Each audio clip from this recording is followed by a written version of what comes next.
Hey guys, this is Dr. Tobish with Whitefish Chiropractic. In this video, we're going to go over some quick tips or things that you can do to prepare your body if you're going out for a hike. When you're out there hiking on the trails, we're going uphill, downhill, walking on uneven surfaces, one thing that we definitely want is good ankle mobility. So we're going to go through a quick little drill to kind of open up some good ankle mobility before you get out there on the trail. Another thing that we're going to look at is glute activation, some good hip stability, as well as having our core engaged to keep our spine in a good position. When we're walking out there on the trails, especially when we're going uphill, if every time that we're taking a step, we're going through a rounded lumbar spine, well, that's a quick way to get low back pain. So stay tuned, we're gonna go through some good exercises and drills to prepare your body for getting out there on the trails.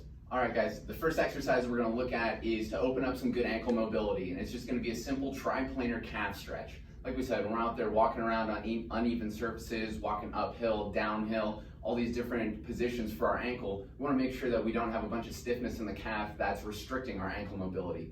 So all you really need for this exercise is a wall. So you can step up to the wall, kind of get your forefoot up on the wall. Then I like to go hands a little bit wide because we're going to be stretching the calf in 3 different directions. So initially we'll do 8 or 10 going straight forward till you feel a good stretch. So just straight forward, good stretch in the calf. 8 or 10 of them this way. Same thing going to the right. So now we want to stretch the calf as we go over to the right. I do 8 or 10 of these as well.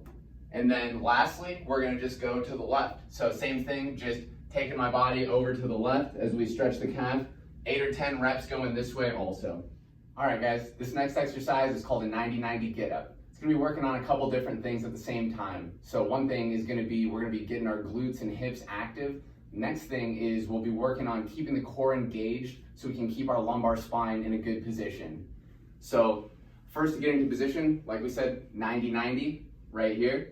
Then what we're gonna do is keep the core engaged, a little bit of pressure in the belly. Then keeping the spine straight, we'll lean forward till you feel a little bit of a stretch in the downside glute. Then pushing through the outside of the knee and thigh, we're just going to come up.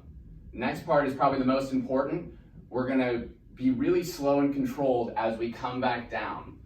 A lot of times as we come up, we'll be good, but as we start going down in the descent, people will just kind of bail out and hit the ground. We wanna make sure that we can control the movement all the way up, all the way down. So again, core is engaged, spine's in a good position, lean forward till I feel a good stretch in my downside hip, drive through the outside of the knee, and come up.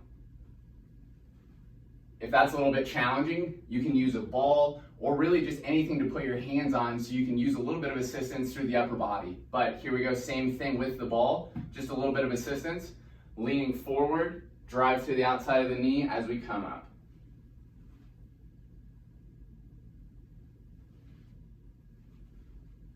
And that's your 90-90 get up.